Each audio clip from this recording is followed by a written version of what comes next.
guys, good morning.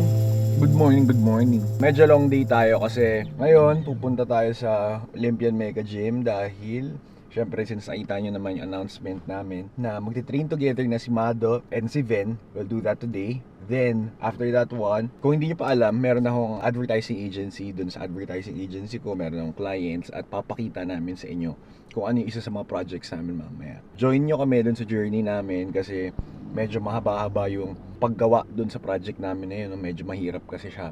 Then after that, tonight, meron kaming Ocular sa Salty Coconut. Dun naman yung first event namin for the main stage. Join us as we create this unforgettable moments. Guys, this is Victor Pring. God bless. And let's go!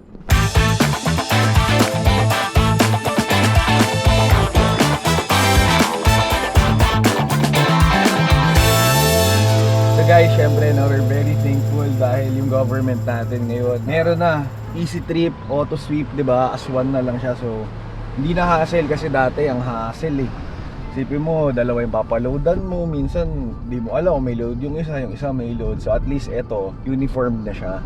Para sa akin kasi, I always look at things na parang a positive thought. So I always look at life half full, not half empty. Hirap kasi nung puro negative lang yung nakikita mo sa bagay-bagay, no? Dito na tayo ngayon sa Cavitex. Sobrang bilis lang ng biyahe from BGC to actually Cavite. Parang 30-40 minutes lang. Umalis kami kanina mga 11:05, 11:10. 11:24 pa lang, andito na kami. Tapos siguro mga 10-15 minutes ride na lang to, nandun na kami given. Pag walang traffic talaga, sobrang bilis. Ang kawawa si Mado kasi manggagaling siya sa Fairview. So Fairview to Quezon Ave medyo deadly kasi yung biyahe. So Fairview to Quezon Ave siguro mga 30-40 minutes. Tapos from Quezon Ave to here, siguro parang another 30-40 minutes ulit. Excited tayo kasi first vlog nila to. First time din nila mag-workout together na kumbaga bakbakan lang talaga sila. Makikigulo lang tayo. Siyempre, kasama rin natin si DJ Ian Sanders na makikigulo din sa workout natin. Excited tayo dahil gusto natin makuha ng bawat isa yung knowledge na merong maibibigay. Kasi iron sharpens sa iron. Lulupit ka kung puro malulupit yung kasama mo. Sabi nga dun sa rule of 5, the sum of the 5 persons that you spend your time with, ikaw yung magiging reflection nun. So ikaw yung magiging 6th person. Kung laging masipag magtrabaho yung kasama mo, syempre ikaw yung magiging pang-anim na masipag. Kung tamad naman, naturally ganoon din. Pero syempre it always differs to person. Kaya nga sinasabi nila, find yourself first, stick to your branding. Ikaw muna, hanapin mo muna yung sarili mo bago ka humanap ng sarili mong tribe, di ba? Kasi the right people will always be there, and the right people, ma-attract mo sila, ma-magnetize mo sila at bibigay yan sa'yo ni Lord.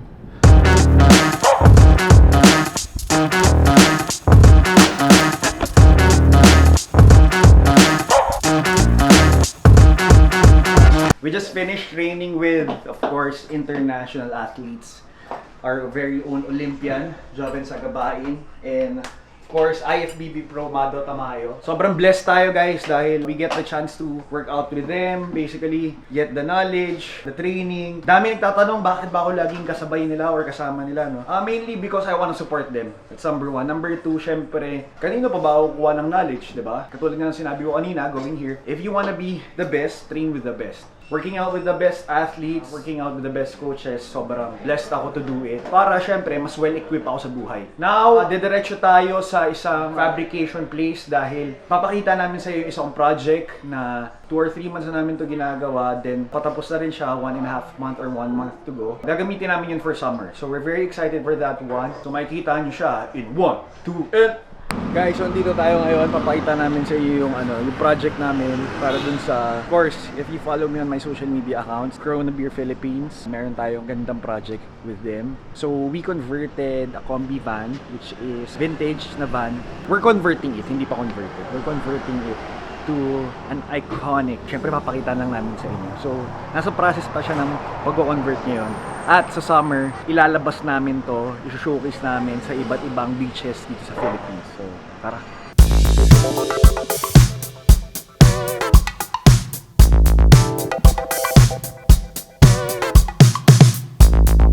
So yun guys, syempre binisita natin ngayon dito sa Kuya Biz sa FNS car restoration project natin. So, pasalamat kay Kuya Biz dahil syempre, no, hindi natin magagawa ng project na to, hindi dahil sa kanya. Napakalapit na. March, ready sila Kuya ng paint next week. March first week, showcase namin sa inyo. At mapapakita na namin yung project. Syempre, yung picture lang muna mapapakita namin sa inyo. Kuya, excited ka ba? Of course. Syempre. Kita niyo, napakakalmante, napaka-relax. Walang choice eh. Kailangan mag-relax eh. Yun. So, syempre, binisita na natin si Kuya dahil yung shoot natin na content, napakalapit lang dito, no? Very thankful and excited sa mga mangyayari pa sa mga susunod. Kuya, imbitayin mo naman sila dito sa shop mo. Dalaw kayo dito sa amin sa FNS Car Restoration, located dito sa Bacoor, Mabolo 3, Waste FNS Car Restoration. Boom! Thank you.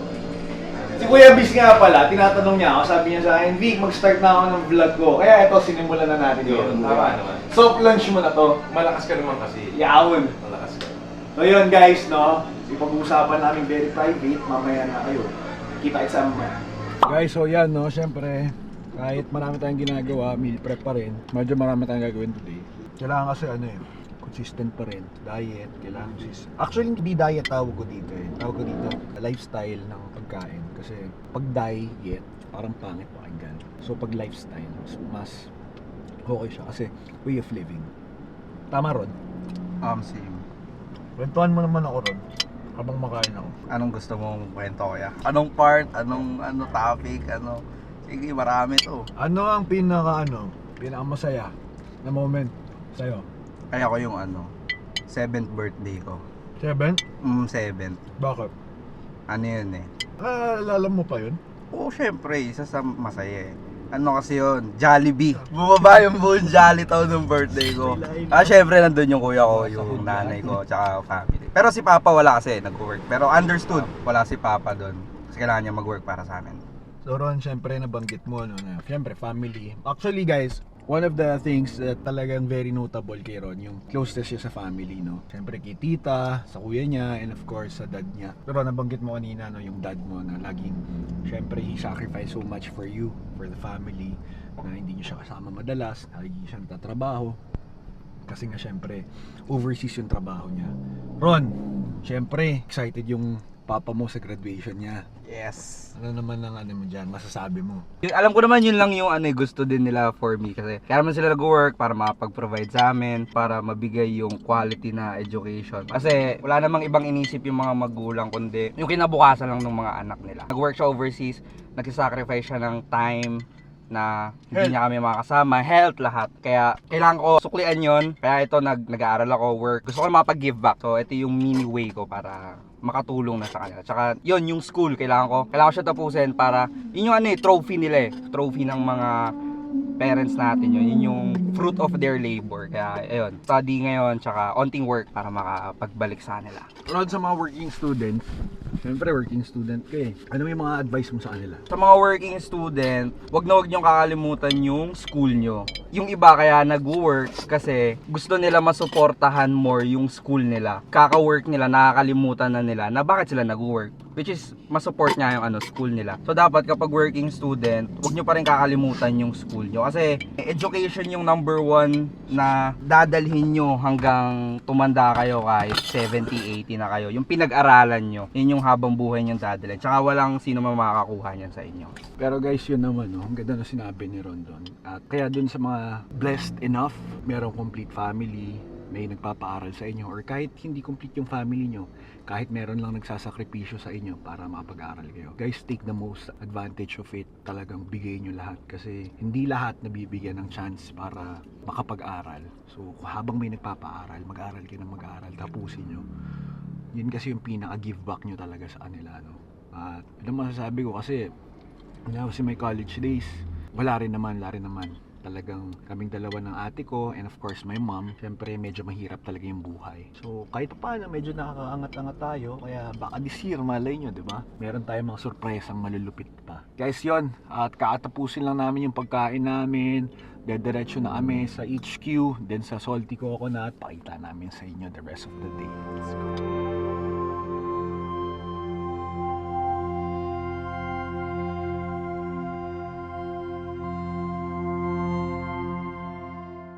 Guys, no, medyo mahaba yung araw natin today. Dito tayo ngayon sa Poblacion, Makati, sa Salty Coconut dahil meron tayong event here on Feb 14. So event natin sa Feb 14, event siya ng main stage. Basically, yun yung bagong collective group na kino-found natin. Exciting dahil meron tayong mga new talents na ilalabas. Meron lang meeting ngayon para syempre to realign for Saturday's event. So kita nyo medyo pagod na. Ano pa lang, 6:45. Haba pa gabi natin.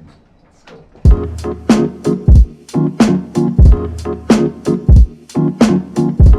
So guys, ayun na no, medyo mahaba yung araw natin. We started off in Cavite. Nag-workout tayo kasama si Mado and Vin. Then dumiretso tayo sa ating kaibigan na si Kuya Bismarck, owner ng FNS Car Restoration, for our combi van project. Then after that one, dumiretso tayo sa Salty Coconut in Poblacion. So it was a long day, long, fun, productive day. Hindi ako nagreklamo, nagpapasalamat ako sa Diyos dahil syempre nagagawa ko yung mga dapat gawin. And of course, do it with the people that I love. Syempre, sila Ron, sila Josh, Jetro, Mado, Ven, lahat, sa lahat. Maraming salamat sa inyong lahat and sa lahat ng nanonood, kahit konti lang kayo, okay lang. Quality over quantity. Charot. Pero sana i-share niyo para mas lalo pang dumami. This is Victor Pring. God bless and take care. Peace.